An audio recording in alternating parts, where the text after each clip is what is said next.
Imagine olhar para o céu e ver tão claramente que seria possível enxergar um astronauta caminhando na Lua.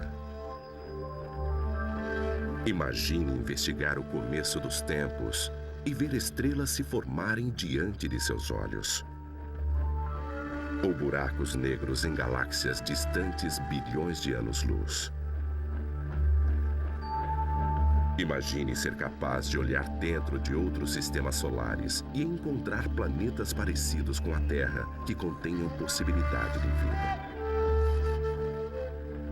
Um olho tão poderoso está sendo construído neste momento, aqui, no deserto do Atacama, no norte do Chile. Estéril, seco, desolado. Há poucos sinais de vida aqui, no lugar mais árido da Terra. Mas há uma exceção.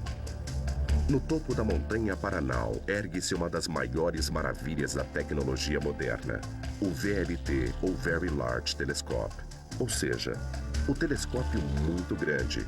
Com 4 telescópios separados unidos para operar como um olho gigante, o VLT será o mais poderoso conjunto de telescópios da Terra. Construir essa enorme estrutura é uma tarefa hercúlea.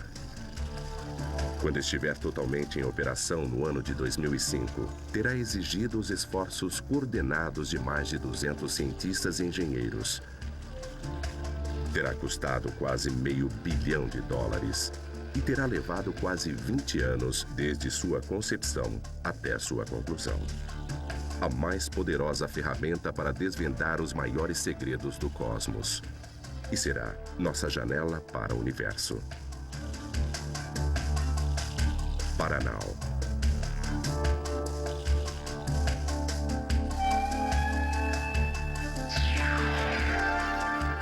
Paranal, uma janela para o universo.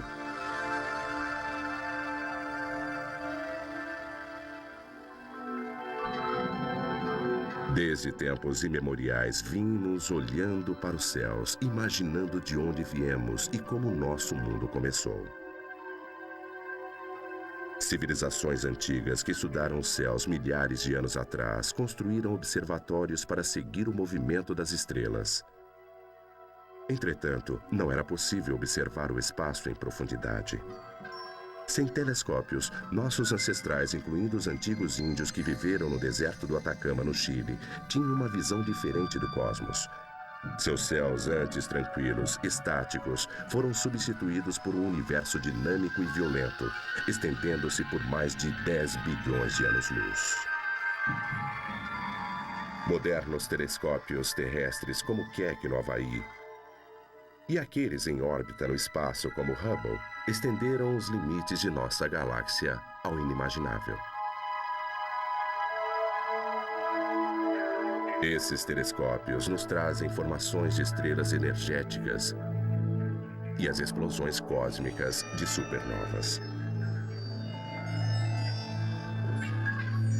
Eles nos mostraram buracos negros 3 bilhões de vezes mais volumosos do que o Sol e capturaram luz do limite extremo do nosso universo. Mas apesar das descobertas espantosas que esses telescópios fizeram, as perguntas que atormentavam nossos ancestrais por milhares de anos ainda permanecem. De onde viemos?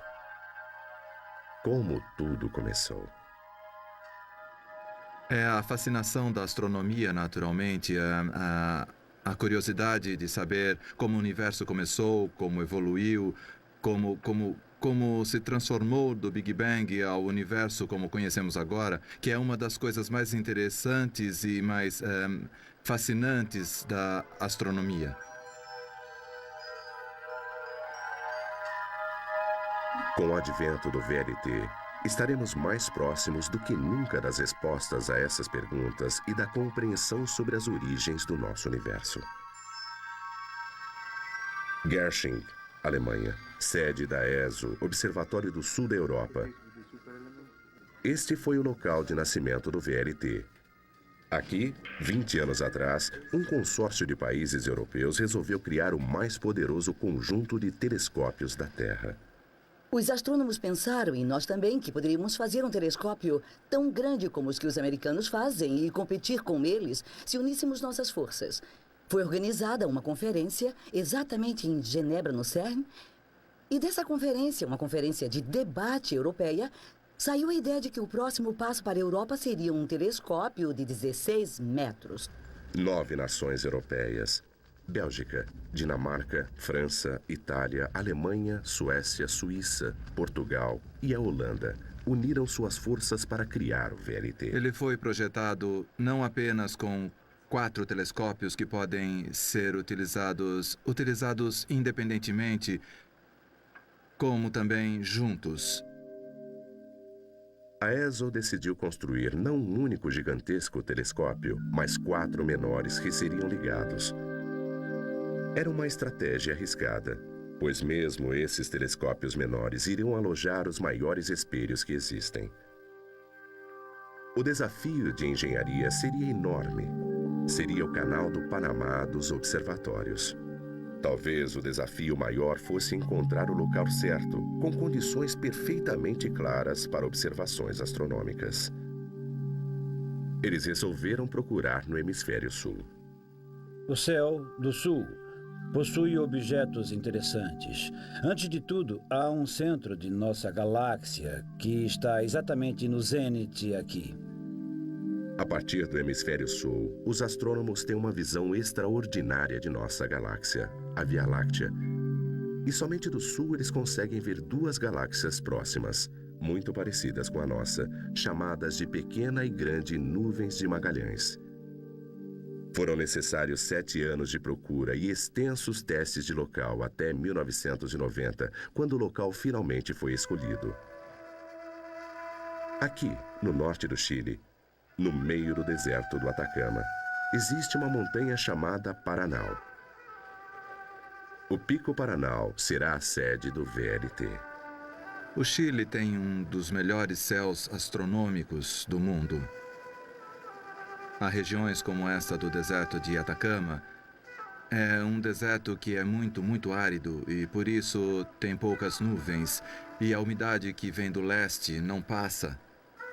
Estamos protegidos pelos Andes.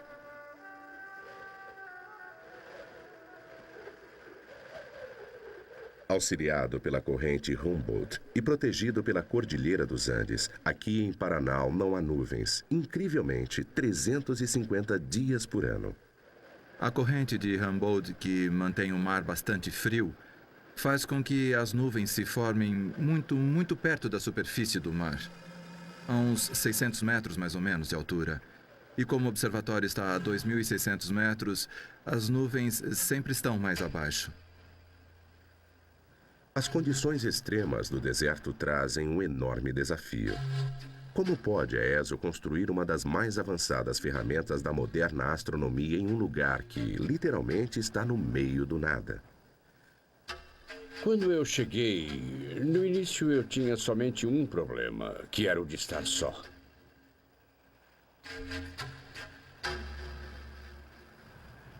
Depois chegaram as primeiras empresas para trabalhar aqui, mineiros, para trabalhar na montanha.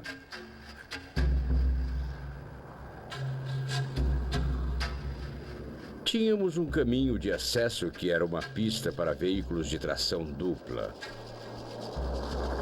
E a montanha era, entretanto, a Montanha Paranal, com seu pico de 2.644 metros.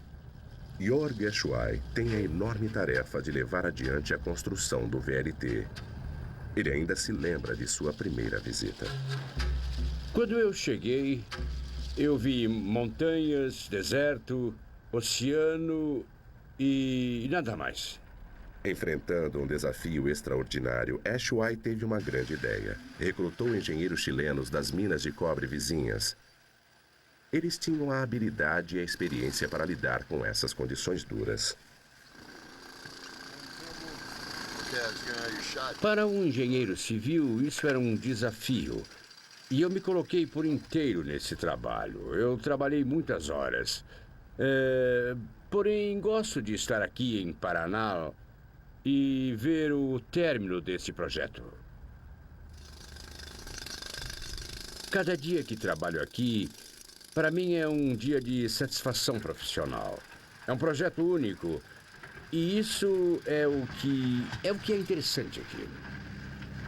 A equipe de Ashway começa a construção dos telescópios. Estão a 170 quilômetros da cidade mais próxima. O maior desafio da construção é a parte logística, pois cada metro de fio, cada metro de placa, cada parafuso, cada prego, tudo tinha de ser trazido de fora aqui para Paraná por aquela estrada que vimos antes. Antes da construção poder começar, o topo da montanha de 2.600 metros precisa ser nivelado. Eles trazem centenas de quilos de dinamite para explodir o topo do Paraná. Nosso primeiro trabalho era rebaixar um morro. Criar uma plataforma para construir os telescópios.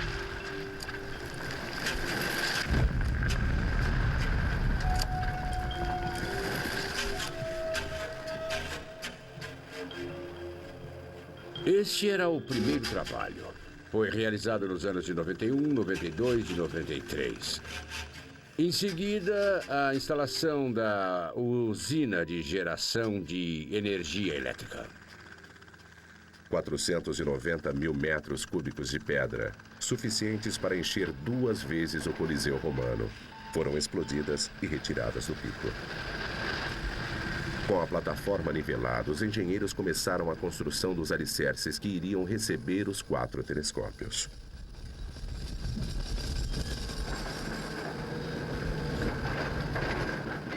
Na Europa, os engenheiros estão trabalhando nas cúpulas e instrumentos ópticos. O trabalho de assegurar que as peças se encaixem perfeitamente cabe a Peter Gray. Quando chegamos, era um canteiro de obras cheio de terra. Muita poeira, ventos fortes, já são condições de trabalho bastante difíceis. Para construir alguma coisa comum, como uma refinaria de petróleo ou coisa assim, mas construir uma estrutura de precisão em um canteiro de obras é muito difícil mesmo. Mas a poeira e os ventos não são nada comparados à tentativa de coordenar a engenharia de precisão de mais de 13 mil quilômetros de distância, pois um simples erro pode danificar um componente de $1 milhão.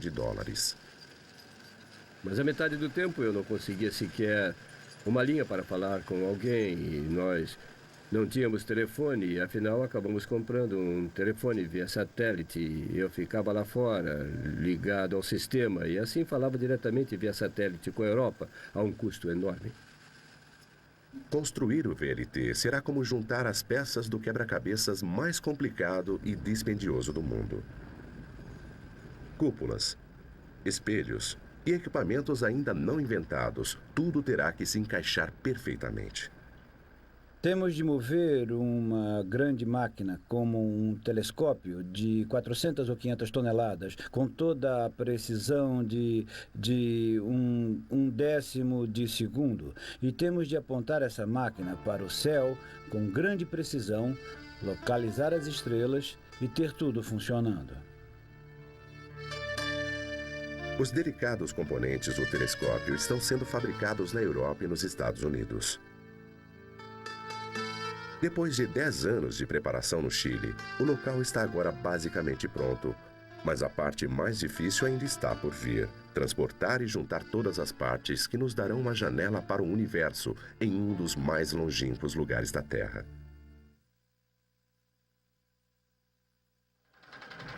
Enquanto a construção das cúpulas continuava no Chile, os gigantescos espelhos estavam sendo preparados perto de Meissen, na Alemanha. Eles são o coração do maior telescópio do mundo. Com quase 10 metros de diâmetro, pesando mais de 20 toneladas, eles são as maiores e mais perfeitas peças de vidro já criadas. Para dar forma ao espelho, 45 toneladas de vidro cerâmico derretido são derramadas em um molde rotativo. É a rotação desse molde que vai criar a curvatura precisa. Em seguida, ele é colocado em uma fornalha especial onde vagarosamente durante 3 meses é resfriado até a temperatura ambiente. Durante outros 9 meses, um lento processo de esmerilhação modela e dá acabamento a esse espelho de 22 toneladas. Em seguida, é na oficina da Arrosk, perto de Paris, que o espelho passa por um polimento meticuloso. Será preciso mais de 1 ano para polir esses 50 metros quadrados até a perfeição. E quando pronto, o espelho estará tão liso, tão preciso, que se ampliado ao tamanho de Paris, a mais alta colina teria apenas 1 milímetro de altura. E há ainda outra característica singular. Um espelho clássico teria uma proporção entre seu tamanho e sua espessura que em nossos espelhos teria de ter mais de 1 metro de espessura, quando tem apenas 11 centímetros.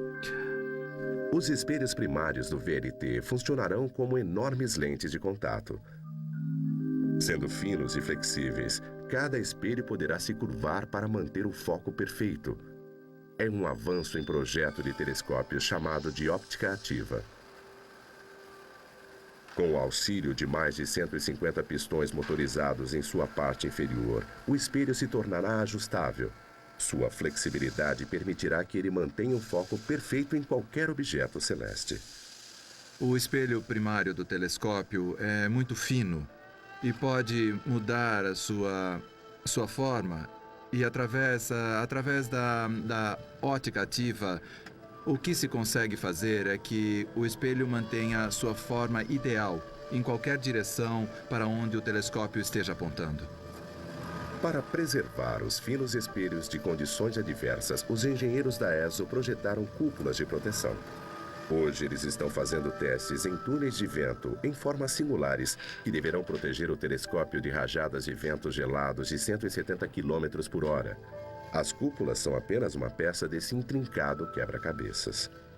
O que acontece é que nós temos uma equipe e temos aqui mais de 400 pessoas. Precisamos ter condições de nos comunicar com eles. Temos de dividir o projeto em pedaços e nos assegurarmos de que as diferentes peças se encaixem.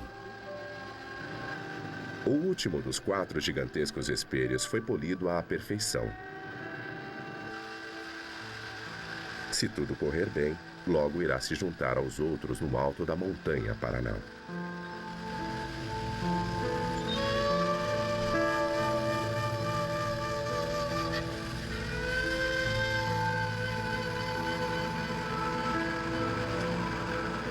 Ele é empacotado como um presente valioso em seu próprio container especialmente planejado. O espelho demorará várias semanas a jornada de Paris até Roterdã, continuando até Antofagasta, na costa do Chile, no Pacífico.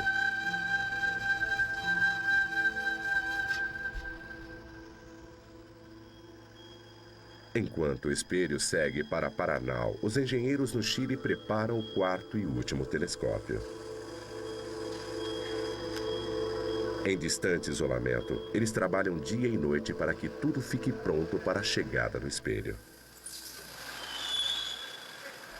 Durante esses últimos 6 meses, temos trabalhado 20 horas por dia, 7 dias por semana. Toda a equipe para conseguirmos que fique pronto até lá. Felizmente, tudo deu certo.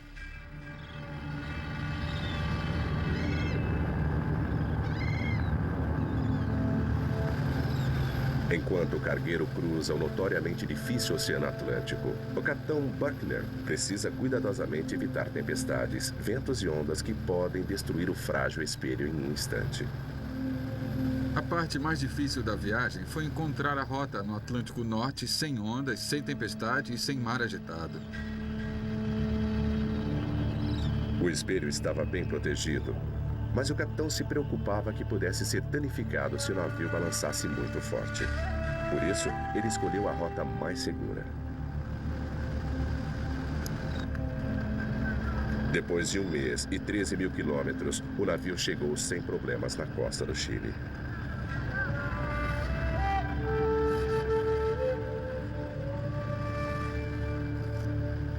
O carregamento precisa ser feito muito, muito devagar e com muito cuidado, como uma carga pesada. Por isso, nós manejamos esse espelho como uma carga pesada, apesar dele não ser tão pesado para nós. Temos 2 guindastes com capacidade para levantar 150 toneladas. O espelho tem apenas 42 toneladas. Em um dia claro e sem vento, ajudado por 2 guindastes, uma equipe de 12 homens faz descer o espelho até o cais.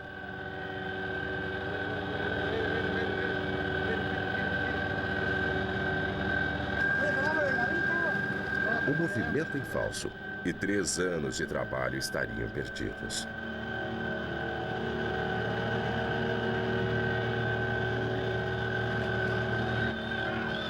Quando toca o solo, o espelho passa a ser propriedade e responsabilidade de Peter Gray. Estou aliviado por ele ter chegado ao Chile, porque é o último dos espelhos. O transporte da Europa é sempre a parte mais perigosa de toda a operação, porque há muitas coisas que podem acontecer ao navio no mar. O espelho foi cuidadosamente carregado num caminhão especial. Ele vai enfrentar uma árdua jornada de 170 quilômetros até a montanha de Paranal, no deserto. Eles sabem o que fazem. Os caminhões são hidraulicamente estabilizados com muitas rodas, por isso há pouco risco enquanto está no caminhão. O próximo processo é simplesmente um transporte muito lento por estrada para Paranal. O caminhão se move a passo de lesma, não mais do que 5 quilômetros por hora. Uma escolta da polícia e um séquito de técnicos guiam o espelho em sua viagem. Uma equipe de reparo vai nivelando a estrada à frente.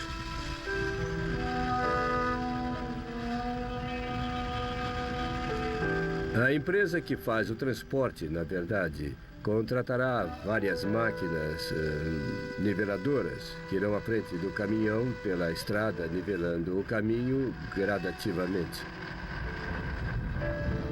Nós ficamos ansiosos à espera de um espelho, porque isso significa que teremos a estrada de terra até Paranal lisa e firme para podermos dirigir.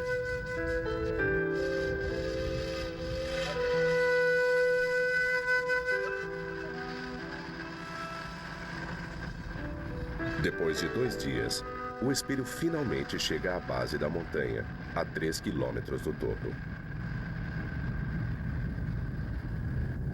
Enquanto ficar temporariamente guardado neste hangar, irá receber uma fina camada de alumínio reflexivo.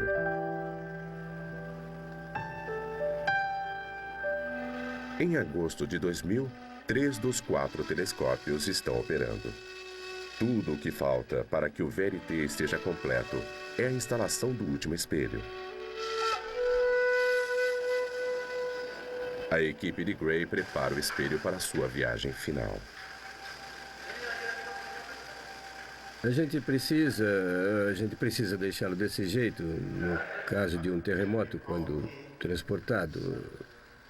Vai ser um frio. Você pode cobrir isso? Aqui. Cobrir isso aqui. É uma grande noite para Peter Gray. Um grande marco nos 20 anos de história do VLT. Por causa do local? Não, por causa do... Na verdade, o que estamos fazendo nesse momento é a parte mais difícil da coisa toda. É só pegar, colocar essa capa da parte de cima, temos que desenrolá-la. E se ela tocar a superfície do espelho, poderá fazer uma pequena marca. Mais uma vez. Vamos lá. 1, 2, 3.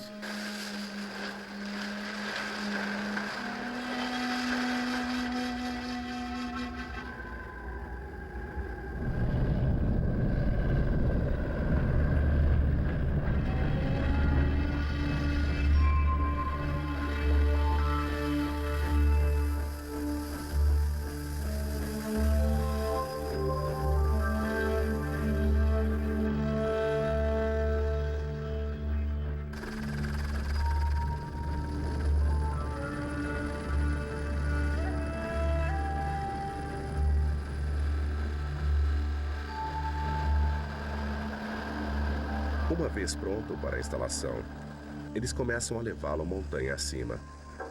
Mas há um problema. Um dos ascensores hidráulicos que firmam o espelho está emperrado e o caminhão fica parado. A única solução é firmar essa célula de espelho de 40 toneladas com um macaco hidráulico operado manualmente.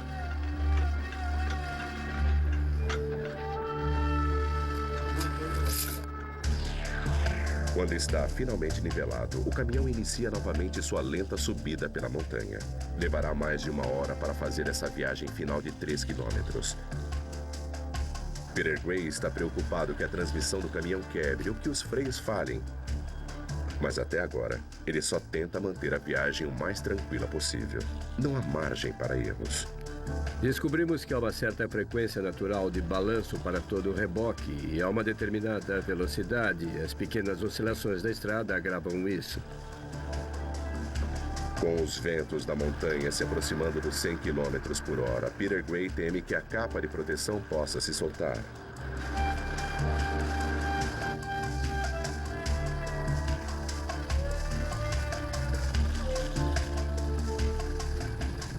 Quando chegarmos ao topo da montanha, descarregaremos a célula do espelho, a qual chamamos plataforma de ascensão. É como um grande elevador de garagem, que sobe do nível do solo até 6 metros acima do solo.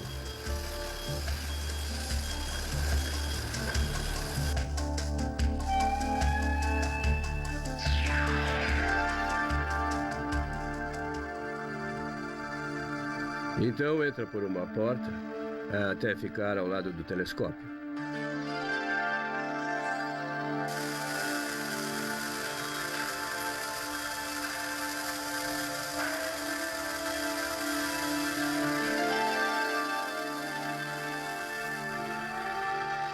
Na teoria, o espelho deve se encaixar perfeitamente. É levantado por macacos hidráulicos e nós direcionamos alguns dos pinos para fixá-los no telescópio.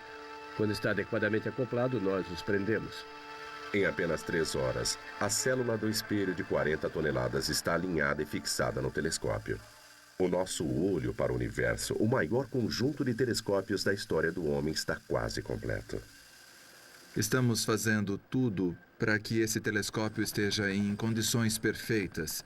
Isso faz com que nós, que trabalhamos nisso, tenhamos um espírito de equipe, de cooperação, para fazer com que seja um dos melhores observatórios do mundo.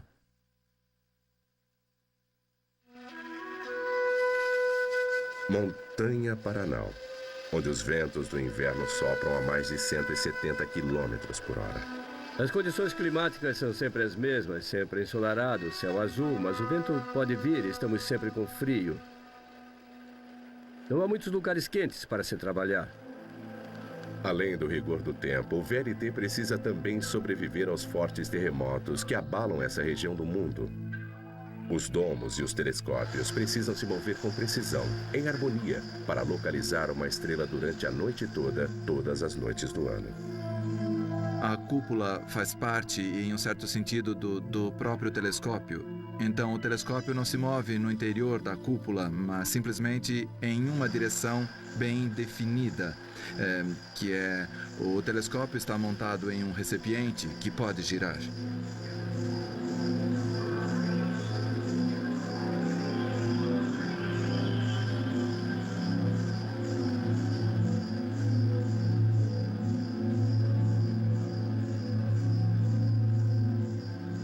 As cúpulas são fundamentais na eficácia dos telescópios.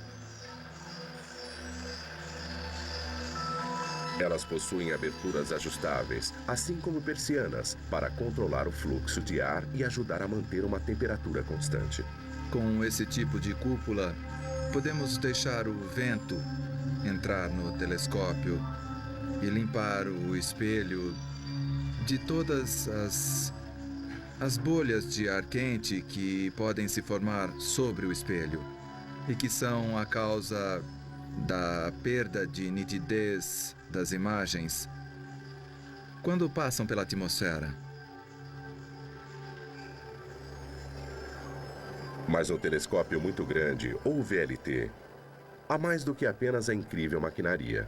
São necessárias quase 150 pessoas e a área de uma pequena cidade para manter e operar o mais poderoso conjunto de telescópios já construído.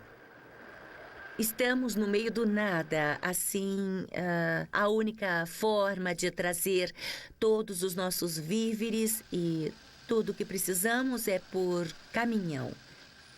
Assim, trazemos tudo, todo o combustível para os geradores, toda a água, todos os alimentos. No começo, pensei que estava louca. A primeira impressão que tive foi de que estava louca. Eu não sei como uma pessoa pode fazer algo assim. Depois fiquei um pouco assustada. Porque o projeto é um projeto enorme. Tudo é enorme neste projeto. Temos o maior telescópio. Os tanques de água são enormes. Tudo era tão grande que me assustei um pouco. Mas o projeto era um desafio. Victoria Browning é o equivalente ao prefeito de uma pequena cidade. Ela precisa fornecer combustível, alimento e alojamento. Ela precisa manter os depósitos com provisões e peças sobressalentes. Bem fora a logística, que tem a ver com a situação do local, há o problema do próprio pessoal, ou seja, criar-se um ambiente que faça com que as pessoas estejam dispostas a trabalhar, que estejam satisfeitas sobre todos os aspectos básicos, que é onde dormem, onde comem e quando dormem e quando comem, ou seja, todos esses aspectos que são detalhes, mas que fazem uma pessoa se sentir feliz. A pessoa terá de compartilhar quase tudo com seus colegas. Vai tomar o café da manhã, almoçar com eles, vai jantar com eles, depois irá ao cinema. Temos uma sala de projeções pequena, irá ao cinema com as mesmas pessoas. É preciso que sejam pessoas com capacidade de adaptação muito integradas. Manter as instalações de habitação e os telescópios funcionando 24 horas por dia exige uma enorme quantidade de energia elétrica, toda ela gerada no próprio local. Aqui embaixo é o setor técnico. Os containers diante deste edifício são o centro de geração da força elétrica, da corrente elétrica. Reinaldo, o que está sendo trocado? Que filtro você está trocando? Bem, neste momento estamos trabalhando com 2 geradores. Sempre temos um sobressalente, 3 no total. Então, se falha um, o outro automaticamente tem de entrar e cobrir essa falha. Temos um sistema de alarme, está todo conectado, assim podemos saber exatamente o que falhou. Com 3 geradores, a usina produz eletricidade suficiente para atender a uma cidade de 5.000 habitantes. Energia suficiente para alimentar os motores, os equipamentos de refrigeração e os poderosos computadores que operam os 4 telescópios. Os túneis transportam toda a energia elétrica a todos os circuitos elétricos principais dentro de cada telescópio para sua futura distribuição, ou seja, sua contínua distribuição. Esses túneis têm o propósito de transportar dutos de líquido frio que se usa para o ar-condicionado nas cúpulas dos telescópios, desde a sala de máquinas da usina, no edifício de controle, até os diferentes telescópios. Os telescópios são instrumentos de precisão. Mas para fazê-los funcionar perfeitamente é preciso planejamento e coordenação extraordinários, dado seu enorme tamanho. A estrutura branca que vem ali, a célula do espelho, só ela pesa 20 toneladas. O espelho nela apoiado pesa outras 20 toneladas. Então, juntos, são 40 toneladas. O espelho mede 8,2 metros de diâmetro. A célula tem 10 metros de ponta a ponta. Para movimentar o telescópio, é preciso movimentar um peso de 450 toneladas. É como movimentar um jato de passageiros totalmente cheio. E o outro problema, claro, com uma estrutura desse tamanho é fazer com que se mova suavemente, sem muita fricção. E é muito simples. Há uma enorme superfície plana de metal e uma placa como um pé, e o óleo de alta pressão é bombeado dentro do pé. E ele levanta o pé da placa de metal com uma quantidade de óleo muito pequena, só para fazê-lo flutuar. Agora estamos na plataforma azimuth do telescópio. Aqui é como a sala de máquinas do telescópio, não é tão bonito como as outras partes. Mas é aqui que acontece a grande tração do telescópio e o grande fluxo de óleo. O que se vê aqui na parte de cima são os ímãs, a parte do motor de tração do azimuth do telescópio.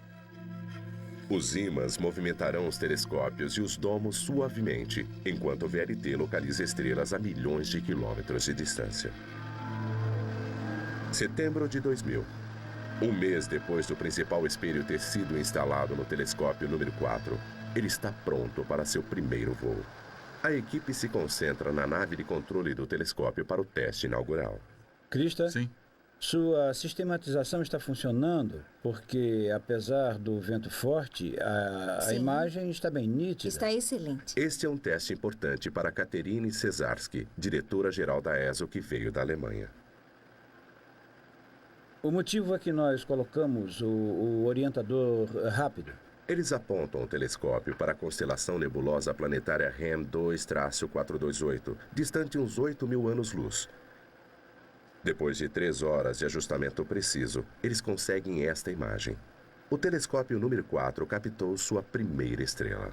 Agora temos de ajustar ainda melhor, mas esta já está aqui. Estamos prontos para colocar os 4 telescópios juntos e fazer nosso grande interferômetro.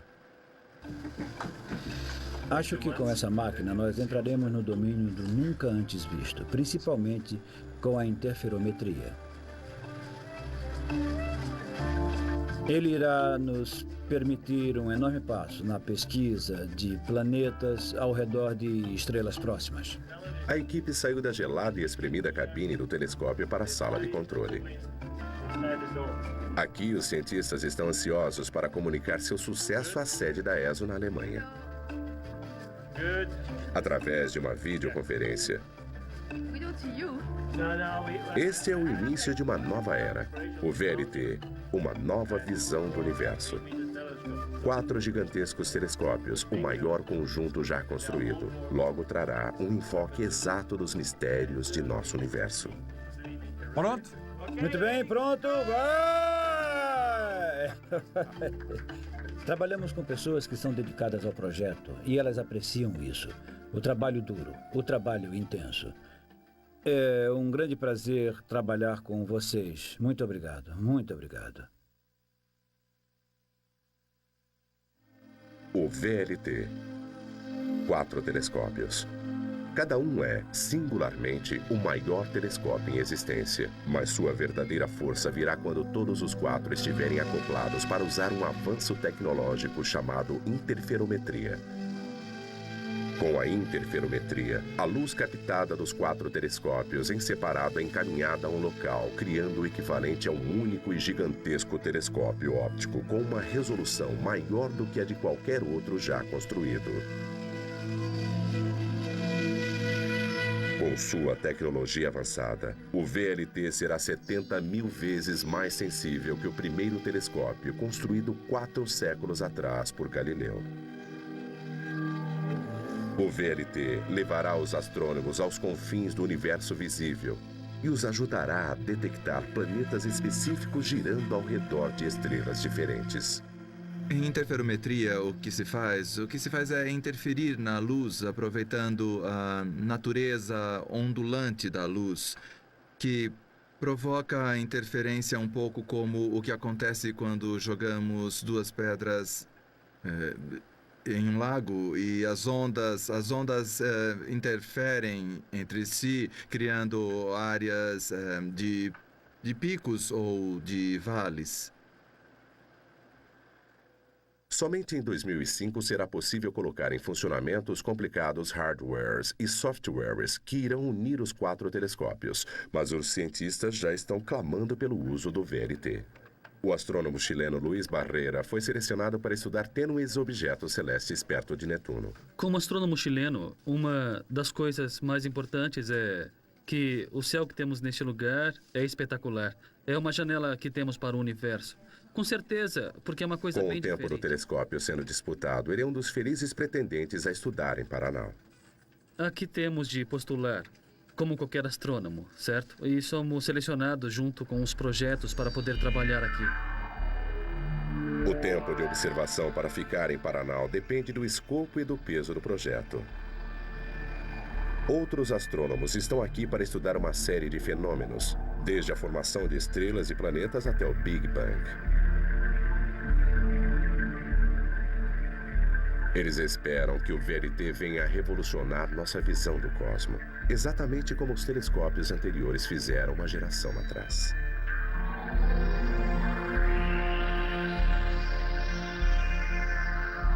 Ann Keane supervisiona o programa do telescópio espacial Hubble para a NASA.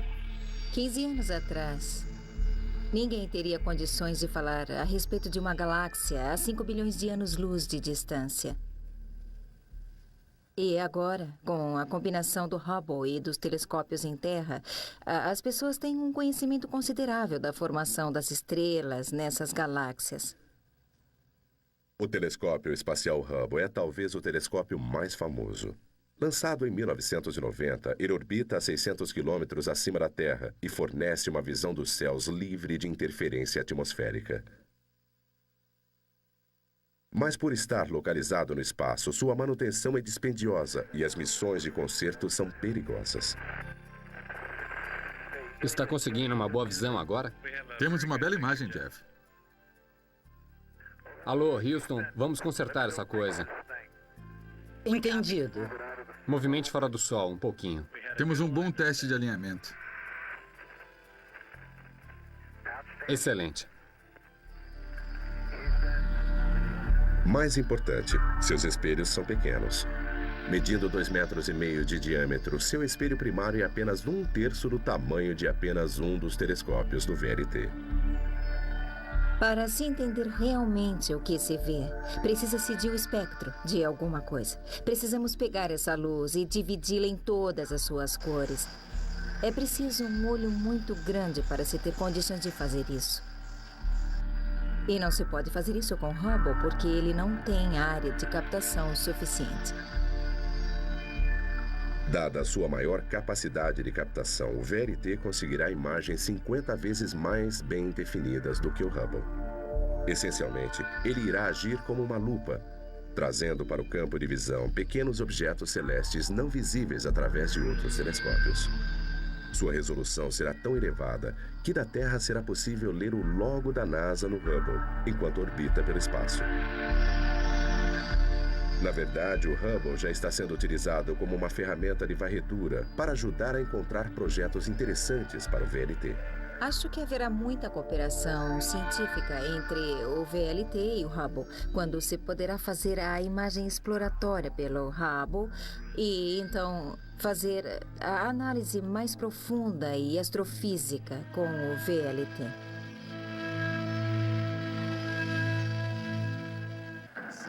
Nós estamos observando estrelas específicas em agrupamentos globais. Os agrupamentos globais são os mais antigos membros de nossa galáxia. Giampaolo Piotto é um astrônomo da Itália. Utilizando o Hubble, ele detectou algumas estrelas incomuns. Mas para um olhar mais de perto, ele prefere utilizar o VLT. Sim, sim. É essa aí. Sim, tem razão. Sim. Neste caso, em especial, de fato, o telescópio espacial Hubble foi realmente importante, porque esse projeto começou com o telescópio espacial Hubble. Essas estrelas anômalas que estamos estudando com o VLT foram encontradas assim, e agora estamos apontando o VLT para essas estrelas e conseguimos ver seu espectro. O que se pretende é encontrar uma resposta à origem desse tipo de estrelas que são mais azuis que o habitual, para cuja existência a atual teoria da evolução estelar ainda não encontrou nenhuma resposta. Neste caso em particular da interferometria do VLT, é possível conseguir resoluções da ordem de 2 metros à distância da Lua. Seria possível ver o que os astronautas da Apollo deixaram na Lua. Os astrônomos irão até os limites do VLT. E o VLT levará os astrônomos a lugares que nunca viram antes. A maior missão será utilizar o VLT na procura de novos planetas ao redor de outras estrelas. Não estamos apenas na Terra. Estamos no Sistema Solar. O Sistema Solar está na Via Láctea. E a Via Láctea é uma galáxia entre bilhões e galáxias que existem no universo. O poder e a promessa desse conjunto gigantesco de telescópios colocou a ESO e a astronomia europeia na vanguarda da pesquisa do espaço sideral. Em 2005, a interferometria será posta online e todo o potencial do VLT virá a conhecimento. O VLT será tão poderoso que astrônomos da Terra terão condições de ver um astronauta caminhando na Lua. Eles poderão vasculhar sistemas estelares, encontrar planetas semelhantes à Terra, analisar esses planetas quanto aos componentes da vida e talvez responder à pergunta maior: estamos sozinhos? Esse é um dos motivos mais importantes da construção do interferômetro VLT. Nos dará a possibilidade de procurar planetas, inclusive verificar se existem sinais de vida em outros planetas. A pesquisa dos planetas e a possibilidade de vida fora da Terra é um dos problemas, um dos tópicos astronômicos mais importantes que existem. A possibilidade de vida em outros planetas é apenas um dos mistérios que os astrônomos esperam desvendar utilizando o VLT. Uma maravilha da engenharia construída num dos mais inóspitos lugares da Terra, observando o espaço mais profundamente que nunca e descobrindo respostas que nos iludem desde o começo dos tempos. O VLT, uma janela para o universo.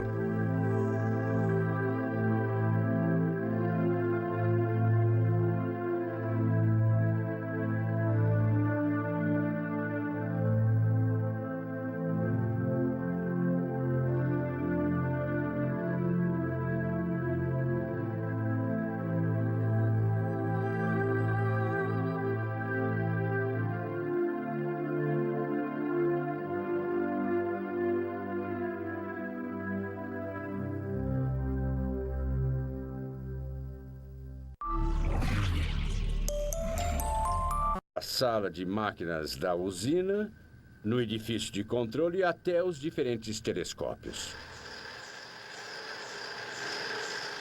Os telescópios são instrumentos de precisão. Mas para fazê-los funcionar perfeitamente é preciso planejamento e coordenação extraordinários, dado seu enorme tamanho.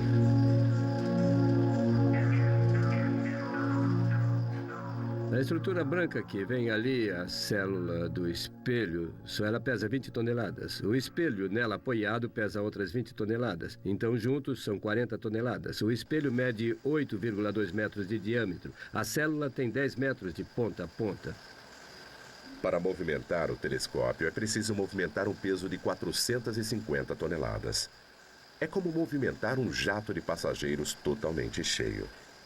E o outro problema, claro, com uma estrutura desse tamanho é fazer com que se mova suavemente, sem muita fricção. E é muito simples. Há uma enorme superfície plana de metal e uma placa como um pé, e o óleo de alta pressão é bombeado dentro do pé. E ele levanta o pé da placa de metal com uma quantidade de óleo muito pequena, só para fazê-lo flutuar. Agora estamos na plataforma Azimuth do telescópio. Aqui é como a sala de máquinas do telescópio, não é tão bonito como as outras partes, mas é aqui que acontece a grande tração do telescópio e o grande fluxo de óleo. O que se vê aqui na parte de cima são os ímãs, a parte do motor de tração do Azimuth do telescópio. Os ímãs movimentarão os telescópios e os domos suavemente, enquanto o VLT localiza estrelas a milhões de quilômetros de distância. Setembro de 2000. Um mês depois do principal espelho ter sido instalado no telescópio número 4, ele está pronto para seu primeiro voo. A equipe se concentra na nave de controle do telescópio para o teste inaugural. Krista? Sim. Sua sistematização está funcionando porque, apesar do vento forte, a imagem está bem nítida. Está excelente. Este é um teste importante para Katerine Cesarski, diretora-geral da ESO que veio da Alemanha. O motivo é que nós colocamos o orientador rápido. Eles apontam o telescópio para a constelação nebulosa planetária REM 2-428, distante uns 8.000 anos-luz. Depois de 3 horas de ajustamento preciso, eles conseguem esta imagem. O telescópio número 4 captou sua primeira estrela. Agora temos de ajustar ainda melhor, mas esta já está aqui. Estamos prontos para colocar os 4 telescópios juntos e fazer nosso grande interferômetro. Acho que com essa máquina nós entraremos no domínio do nunca antes visto, principalmente com a interferometria. Ele irá nos permitir um enorme passo na pesquisa de planetas ao redor de estrelas próximas. A equipe saiu da gelada e espremida cabine do telescópio para a sala de controle. Aqui, os cientistas estão ansiosos para comunicar seu sucesso à sede da ESO na Alemanha. Através de uma videoconferência. Este é o início de uma nova era. O VLT, uma nova visão do universo. 4 gigantescos telescópios, o maior conjunto já construído. Logo trará um enfoque exato dos mistérios de nosso universo. Pronto? Muito bem, pronto, vai! Trabalhamos com pessoas que são dedicadas ao projeto e elas apreciam isso. O trabalho duro, o trabalho intenso. É um grande prazer trabalhar com vocês. Muito obrigado, muito obrigado. O VLT. 4 telescópios. Cada um é, singularmente, o maior telescópio em existência. Mas sua verdadeira força virá quando todos os 4 estiverem acoplados para usar um avanço tecnológico chamado interferometria. Com a interferometria, a luz captada dos 4 telescópios em separado é encaminhada a um local, criando o equivalente a um único e gigantesco telescópio óptico com uma resolução maior do que a de qualquer outro já construído. Com sua tecnologia avançada, o VLT será 70.000 vezes mais sensível que o primeiro telescópio construído 4 séculos atrás por Galileu. O VLT levará os astrônomos aos confins do universo visível e os ajudará a detectar planetas específicos girando ao redor de estrelas diferentes. Em interferometria, o que se faz é interferir na luz, aproveitando a natureza ondulante da luz, que provoca a interferência um pouco como o que acontece quando jogamos 2 pedras em um lago e as ondas interferem entre si, criando áreas de picos ou de vales. Somente em 2005 será possível colocar em funcionamento os complicados hardwares e softwares que irão unir os 4 telescópios, mas os cientistas já estão clamando pelo uso do VLT. O astrônomo chileno Luiz Barreira foi selecionado para estudar tênues objetos celestes perto de Netuno. Como astrônomo chileno, uma das coisas mais importantes é que o céu que temos neste lugar é espetacular. É uma janela que temos para o universo. Com certeza, porque é uma coisa bem diferente. Com o tempo do telescópio sendo disputado, ele é um dos felizes pretendentes a estudar em Paraná. Aqui temos de postular, como qualquer astrônomo, certo? E somos selecionados junto com os projetos para poder trabalhar aqui. O tempo de observação para ficar em Paraná depende do escopo e do peso do projeto. Outros astrônomos estão aqui para estudar uma série de fenômenos, desde a formação de estrelas e planetas até o Big Bang. Eles esperam que o VLT venha a revolucionar nossa visão do cosmos, exatamente como os telescópios anteriores fizeram uma geração atrás.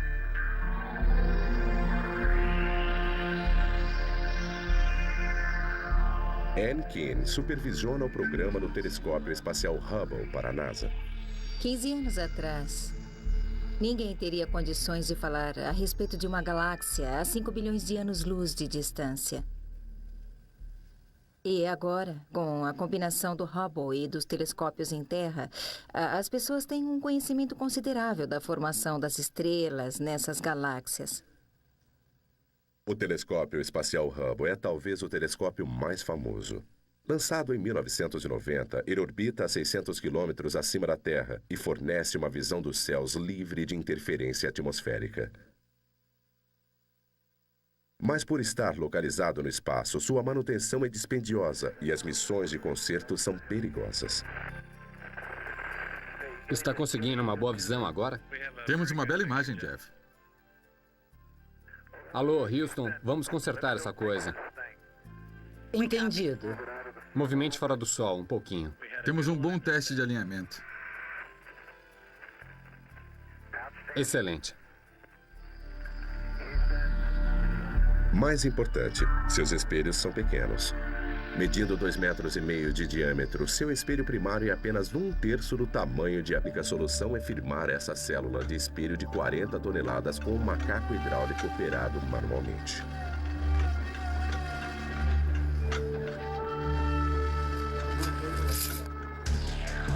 Quando está finalmente nivelado, o caminhão inicia novamente sua lenta subida pela montanha. Levará mais de 1 hora para fazer essa viagem final de 3 quilômetros. Peter Gray está preocupado que a transmissão do caminhão quebre ou que os freios falhem. Mas até agora, ele só tenta manter a viagem o mais tranquila possível. Não há margem para erros. Descobrimos que há uma certa frequência natural de balanço para todo o reboque e a uma determinada velocidade. As pequenas oscilações da estrada agravam isso. Com os ventos da montanha se aproximando dos 100 km por hora, Peter Gray teme que a capa de proteção possa se soltar.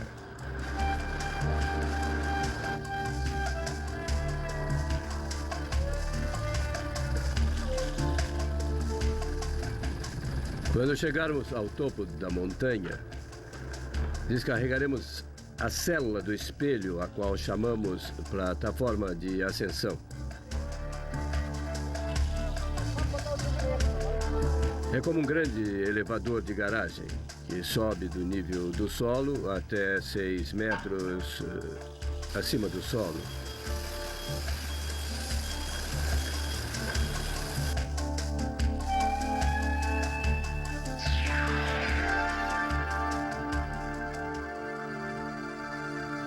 Então entra por uma porta até ficar ao lado do telescópio.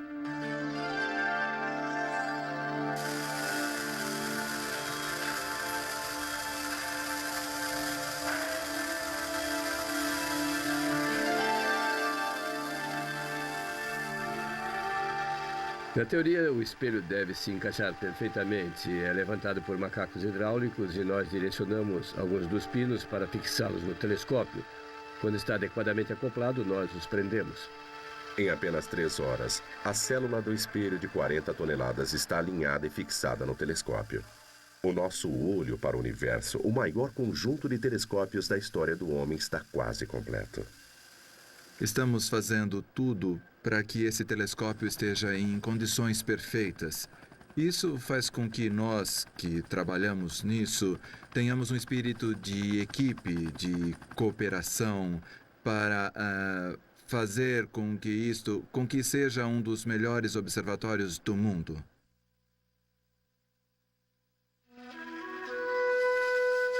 Montanha Paranal, onde os ventos do inverno sopram a mais de 170 km por hora.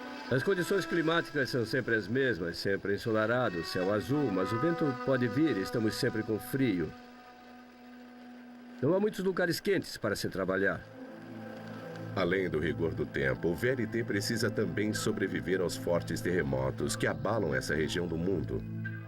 Os domos e os telescópios precisam se mover com precisão, em harmonia, para localizar uma estrela durante a noite toda, todas as noites do ano. A cúpula faz parte, em um certo sentido, do próprio telescópio.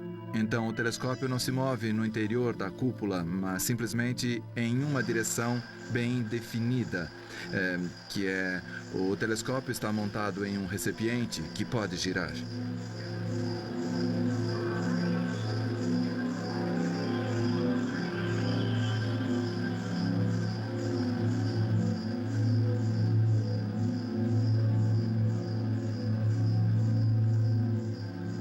As cúpulas são fundamentais na eficácia dos telescópios. Elas possuem aberturas ajustáveis, assim como persianas, para controlar o fluxo de ar e ajudar a manter uma temperatura constante. Com esse tipo de cúpula, podemos deixar o vento entrar no telescópio e limpar o espelho de todas as bolhas de ar quente que podem se formar sobre o espelho e que são a causa da perda de nitidez das imagens quando passam pela atmosfera. Mas no telescópio muito grande, ou VLT, há mais do que apenas a incrível maquinaria. São necessárias quase 150 pessoas e a área de uma pequena cidade para manter e operar o mais poderoso conjunto de telescópios já construído. Estamos no meio do nada, assim, a única forma de trazer todos os nossos víveres e tudo o que precisamos é por caminhão. Assim, trazemos tudo, todo o combustível para os geradores, toda a água, todos os alimentos. No começo pensei que estava louca. A primeira impressão que tive foi de que estava louca. Eu não sei como uma pessoa pode fazer algo assim. Depois fiquei um pouco assustada. Porque o projeto é um projeto enorme. Tudo é enorme neste projeto. Temos o maior telescópio. Os tanques de água são enormes. Tudo era tão grande que me assustei um pouco. Mas o projeto era um desafio. Victoria Browning é o equivalente ao prefeito de uma pequena cidade. Ela precisa fornecer combustível, alimento e alojamento. Ela precisa manter os depósitos com provisões e peças sobressalentes. Bem fora a logística, que tem a ver com a situação do local, há o problema do próprio pessoal, ou seja, criar-se um ambiente que faça com que as pessoas estejam dispostas a trabalhar, que estejam satisfeitas sobre todos os aspectos básicos, que é onde dormem, onde comem e quando dormem e quando comem, ou seja, todos esses aspectos que são detalhes, mas que fazem uma pessoa se sentir feliz. A pessoa terá de compartilhar quase tudo com seus colegas. Vai tomar o café da manhã, almoçar com eles, vai jantar com eles, depois irá ao cinema. Temos uma sala de projeções pequena, irá ao cinema com as mesmas pessoas. É preciso que sejam pessoas com capacidade de adaptação muito integradas. Manter as instalações de habitação e os telescópios funcionando 24 horas por dia exige uma enorme quantidade de energia elétrica, toda ela gerada no próprio local. Aqui embaixo é o setor técnico. Os containers diante deste edifício são o centro de geração da força elétrica, da corrente elétrica. Reinaldo, o que está sendo trocado? Que filtro você está trocando? Bem, neste momento estamos trabalhando com 2 geradores. Sempre temos um sobressalente, 3 no total. Então, se falha um, o outro automaticamente tem de entrar e cobrir essa falha. Temos um sistema de alarme, está todo conectado, assim podemos saber exatamente o que falhou. Com 3 geradores, a usina produz eletricidade suficiente para atender a uma cidade de 5.000 habitantes. Energia suficiente para alimentar os motores, os equipamentos de refrigeração e os poderosos computadores que operam os 4 telescópios. Os túneis transportam toda a energia elétrica a todos os circuitos elétricos principais dentro de cada telescópio para sua futura distribuição, ou seja, sua contínua distribuição. Esses túneis têm o propósito de transportar dutos de líquido frio que se usa para o ar-condicionado nas cúpulas dos telescópios, desde a... É muito fino e pode mudar a sua forma e através da ótica ativa, o que se consegue fazer é que o espelho mantenha sua forma ideal em qualquer direção para onde o telescópio esteja apontando. Para preservar os finos espelhos de condições adversas, os engenheiros da ESO projetaram cúpulas de proteção. Hoje eles estão fazendo testes em túneis de vento em formas singulares que deverão proteger o telescópio de rajadas de ventos gelados de 170 km por hora. As cúpulas são apenas uma peça desse intrincado quebra-cabeças. O que acontece é que nós temos uma equipe e temos aqui mais de 400 pessoas. Precisamos ter condições de nos comunicar com eles. Temos de dividir o projeto em pedaços e nos assegurarmos de que as diferentes peças se encaixem. O último dos 4 gigantescos espelhos foi polido à perfeição. Se tudo correr bem, logo irá se juntar aos outros no alto da montanha Paraná.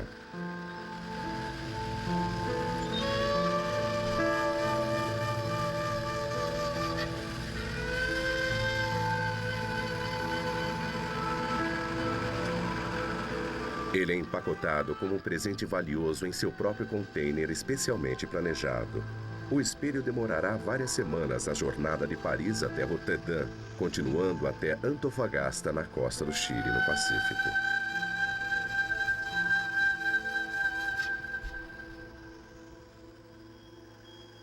Enquanto o espelho segue para Paranal, os engenheiros no Chile preparam o quarto e último telescópio.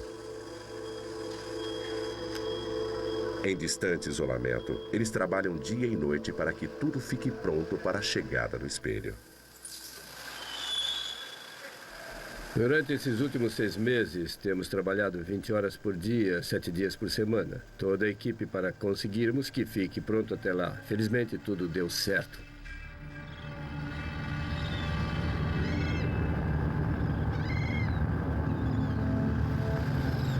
Enquanto o cargueiro cruza o notoriamente difícil Oceano Atlântico, o capitão Buckner precisa cuidadosamente evitar tempestades, ventos e ondas que podem destruir o frágil espelho em um instante. A parte mais difícil da viagem foi encontrar a rota no Atlântico Norte sem ondas, sem tempestade e sem mar agitado. O espelho estava bem protegido, mas o capitão se preocupava que pudesse ser danificado se o navio balançasse muito forte. Por isso, ele escolheu a rota mais segura. Depois de 1 mês e 13 mil quilômetros, o navio chegou sem problemas na costa do Chile.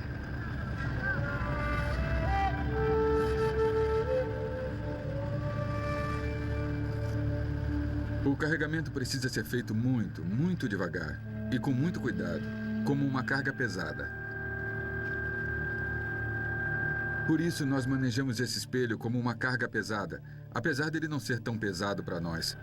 Temos 2 guindastes com capacidade para levantar 150 toneladas. O espelho tem apenas 42 toneladas. Em um dia claro e sem vento, ajudado por 2 guindastes, uma equipe de 12 homens faz descer o espelho até o cais.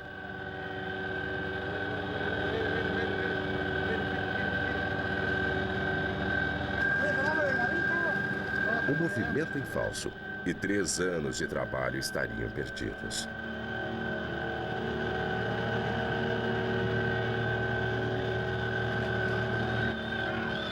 Quando toca o solo, o espelho passa a ser propriedade e responsabilidade de Peter Gray. Estou aliviado por ele ter chegado ao Chile, porque é o último dos espelhos. O transporte da Europa é sempre a parte mais perigosa de toda a operação, porque há muitas coisas que podem acontecer ao navio no mar. O espelho foi cuidadosamente carregado num caminhão especial. Ele vai enfrentar uma árdua jornada de 170 quilômetros até a montanha de Paranal, no deserto. Eles sabem o que fazem. Os caminhões são hidraulicamente estabilizados com muitas rodas, por isso há pouco risco enquanto está no caminhão. O próximo processo é simplesmente um transporte muito lento por estrada para Paranal. O caminhão se move a passo de lesma, não mais do que 5 quilômetros por hora. Uma escolta da polícia e um séquito de técnicos guiam o espelho em sua viagem. Uma equipe de reparo vai nivelando a estrada à frente.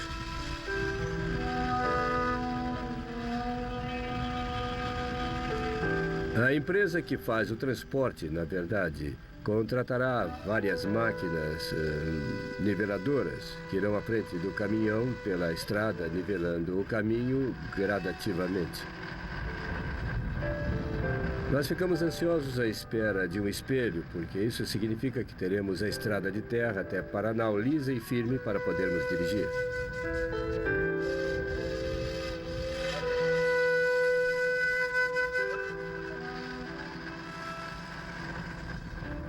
Depois de 2 dias, o espelho finalmente chega à base da montanha, a 3 quilômetros do topo.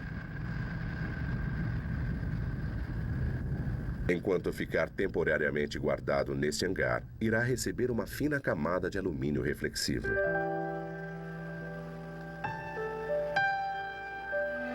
Em agosto de 2000, 3 dos 4 telescópios estão operando.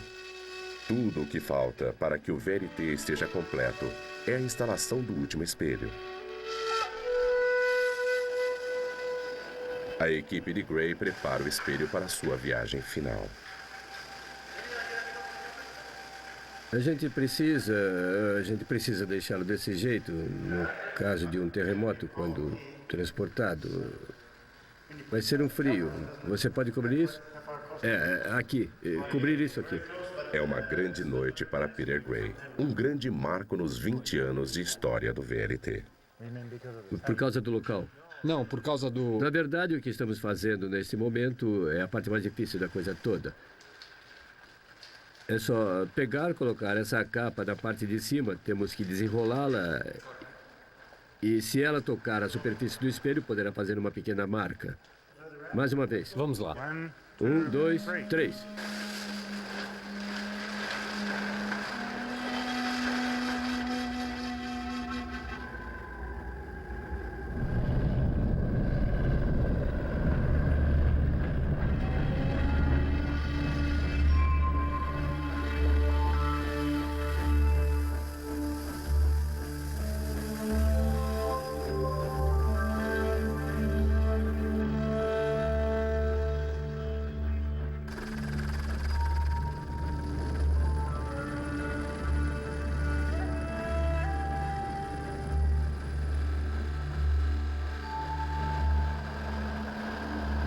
Uma vez pronto para a instalação, eles começam a levá-lo montanha acima.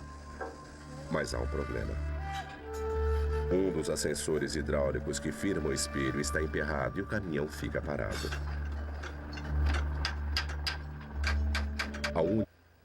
As condições extremas do deserto trazem um enorme desafio.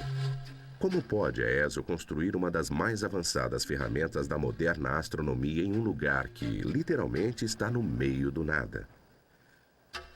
Quando eu cheguei, no início eu tinha somente um problema, que era o de estar só.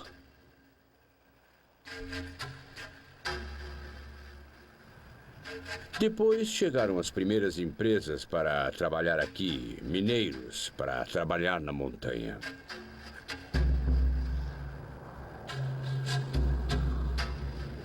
Tínhamos um caminho de acesso que era uma pista para veículos de tração dupla. E a montanha era, entretanto, a Montanha Paranal, com seu pico de 2.644 metros. Jorg Eschwei tem a enorme tarefa de levar adiante a construção do VLT. Ele ainda se lembra de sua primeira visita. Quando eu cheguei, eu vi montanhas, deserto, oceano e nada mais. Enfrentando um desafio extraordinário, Eschwei teve uma grande ideia. Recrutou engenheiros chilenos das minas de cobre vizinhas. Eles tinham a habilidade e a experiência para lidar com essas condições duras. Para um engenheiro civil, isso era um desafio. E eu me coloquei por inteiro nesse trabalho. Eu trabalhei muitas horas. Porém, gosto de estar aqui em Paraná e ver o término desse projeto. Cada dia que trabalho aqui, para mim é um dia de satisfação profissional. É um projeto único e isso é o que é interessante aqui. A equipe de Eschwei começa a construção dos telescópios. Estão a 170 quilômetros da cidade mais próxima.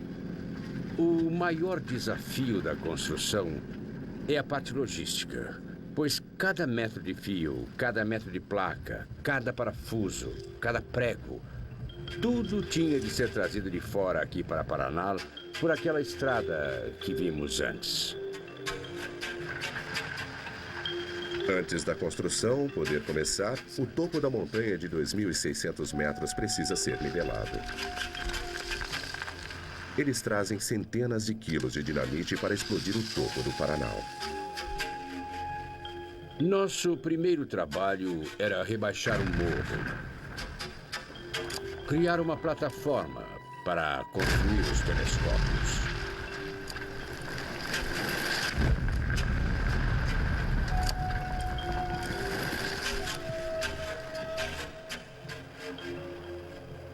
Este era o primeiro trabalho. Foi realizado nos anos de 91, 92 e 93. Em seguida, a instalação da usina de geração de energia elétrica.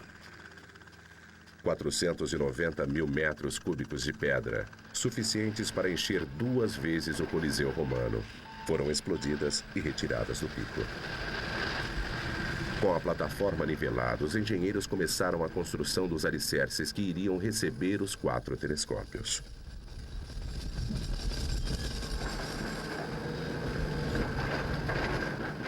Na Europa, os engenheiros estão trabalhando nas cúpulas e instrumentos ópticos. O trabalho de assegurar que as peças se encaixem perfeitamente cabe a Peter Gray. Quando chegamos, era um canteiro de obras cheio de terra. Muita poeira, ventos fortes, já são condições de trabalho bastante difíceis. Para construir alguma coisa comum, como uma refinaria de petróleo ou coisa assim, mas construir uma estrutura de precisão em um canteiro de obras é muito difícil mesmo. Mas a poeira e os ventos não são nada comparados à tentativa de coordenar a engenharia de precisão de mais de 13 mil quilômetros de distância, pois um simples erro pode danificar um componente de $1 milhão.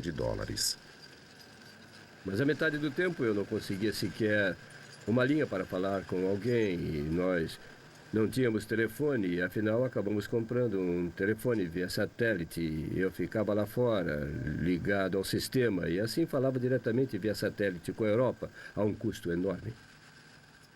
Construir o VLT será como juntar as peças do quebra-cabeças mais complicado e dispendioso do mundo. Cúpulas, espelhos e equipamentos ainda não inventados, tudo terá que se encaixar perfeitamente. Temos de mover uma grande máquina como um telescópio de 400 ou 500 toneladas, com toda a precisão de um décimo de segundo. E temos de apontar essa máquina para o céu com grande precisão, localizar as estrelas e ter tudo funcionando. Os delicados componentes do telescópio estão sendo fabricados na Europa e nos Estados Unidos. Depois de 10 anos de preparação no Chile, o local está agora basicamente pronto. Mas a parte mais difícil ainda está por vir. Transportar e juntar todas as partes que nos darão uma janela para o universo em um dos mais longínquos lugares da Terra.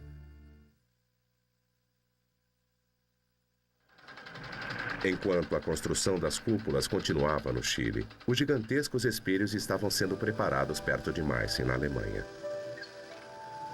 Eles são o coração do maior telescópio do mundo. Com quase 10 metros de diâmetro, pesando mais de 20 toneladas, eles são as maiores e mais perfeitas peças de vidro já criadas. Para dar forma ao espelho, 45 toneladas de vidro cerâmico derretido são derramadas em um molde rotativo. É a rotação desse molde que vai criar a curvatura precisa. Em seguida, ele é colocado em uma fornalha especial onde vagarosamente durante 3 meses é resfriado até a temperatura ambiente. Durante outros 9 meses, um lento processo de esmerilhação modela e dá acabamento a esse espelho de 22 toneladas. Em seguida, é na oficina da Rosque, perto de Paris, que o espelho passa por um polimento meticuloso. Será preciso mais de 1 ano para polir esses 50 metros quadrados até a perfeição. E quando pronto, o espelho estará tão liso, tão preciso, que se ampliado ao tamanho de Paris, a mais alta colina teria apenas 1 milímetro de altura. E há ainda outra característica singular. Um espelho clássico teria uma proporção entre seu tamanho e sua espessura que em nossos espelhos teria de ter mais de 1 metro de espessura, quando tem apenas 11 centímetros. Os espelhos primários do VLT funcionarão como enormes lentes de contato. Sendo finos e flexíveis, cada espelho poderá se curvar para manter o foco perfeito. É um avanço em projeto de telescópios chamado de óptica ativa. Com o auxílio de mais de 150 pistões motorizados em sua parte inferior, o espelho se tornará ajustável. Sua flexibilidade permitirá que ele mantenha o foco perfeito em qualquer objeto celeste. O espelho primário do telescópio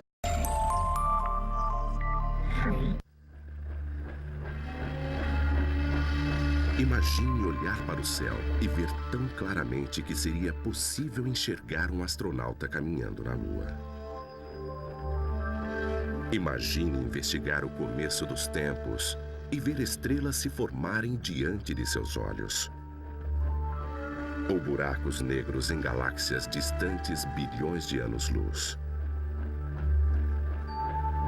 Imagine ser capaz de olhar dentro de outros sistemas solares e encontrar planetas parecidos com a Terra que contenham possibilidade de vida. Um olho tão poderoso está sendo construído neste momento, aqui, no deserto do Atacama, no norte do Chile. Estéril. Seco. Desolado. Há poucos sinais de vida aqui, no lugar mais árido da Terra. Mas há uma exceção. No topo da montanha Paranal, ergue-se uma das maiores maravilhas da tecnologia moderna, o VLT, ou Very Large Telescope, ou seja, o telescópio muito grande, com 4 telescópios separados unidos para operar como um olho gigante. O VLT será o mais poderoso conjunto de telescópios da Terra. Construir essa enorme estrutura é uma tarefa hercúlea.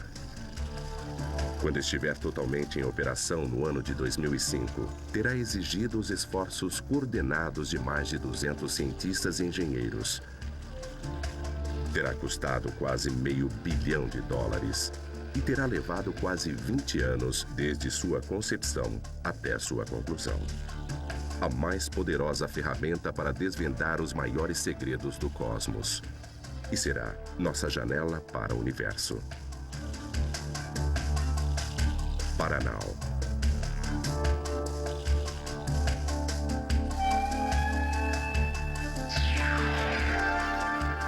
Paranal, uma janela para o universo.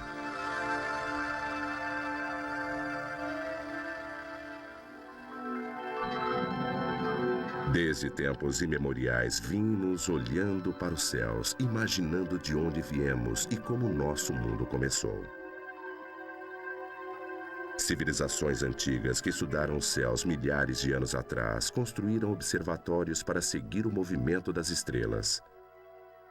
Entretanto, não era possível observar o espaço em profundidade.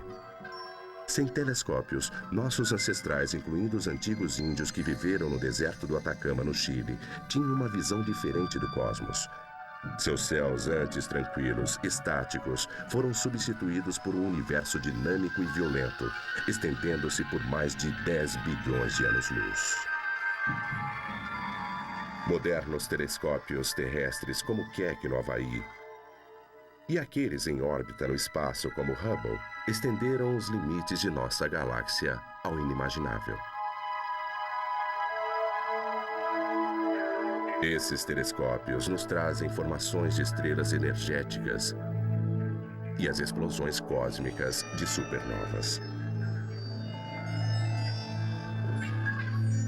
Eles nos mostraram buracos negros 3 bilhões de vezes mais volumosos do que o Sol e capturaram luz do limite extremo do nosso universo.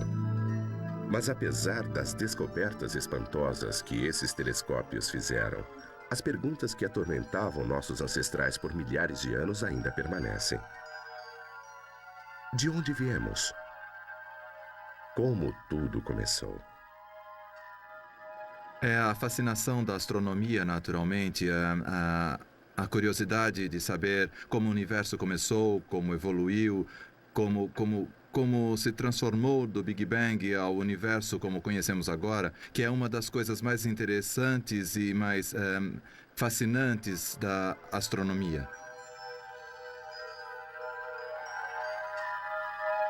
Com o advento do VLT, estaremos mais próximos do que nunca das respostas a essas perguntas e da compreensão sobre as origens do nosso universo. Garching, Alemanha, sede da ESO, Observatório do Sul da Europa. Este foi o local de nascimento do VLT. Aqui, 20 anos atrás, um consórcio de países europeus resolveu criar o mais poderoso conjunto de telescópios da Terra. Os astrônomos pensaram, e nós também, que poderíamos fazer um telescópio tão grande como os que os americanos fazem e competir com eles se uníssemos nossas forças.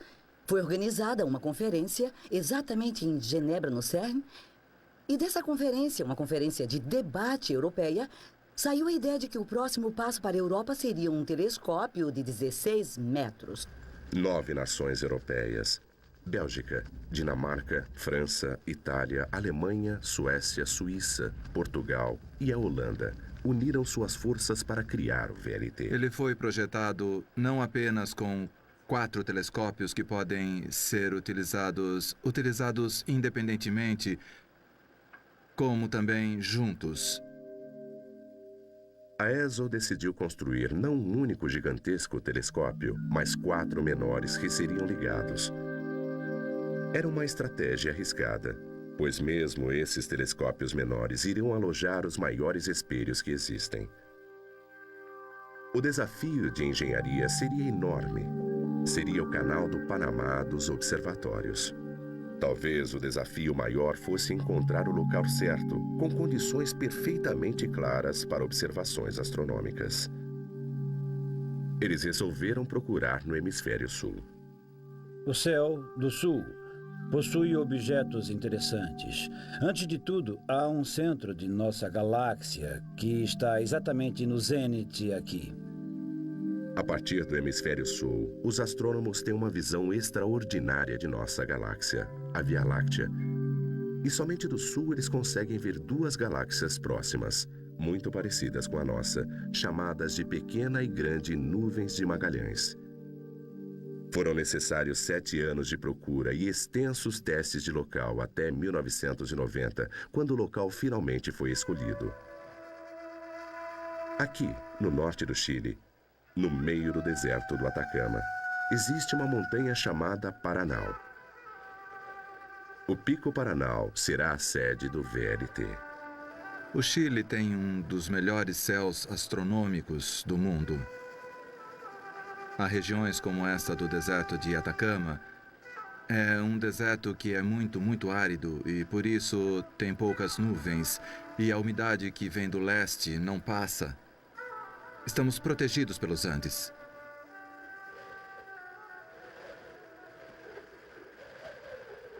Auxiliado pela corrente Humboldt e protegido pela Cordilheira dos Andes, aqui em Paranal não há nuvens, incrivelmente 350 dias por ano.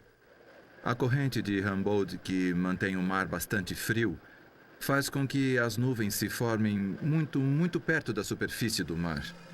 A uns 600 metros, mais ou menos, de altura. E como o observatório está a 2.600 metros, as nuvens sempre estão mais abaixo.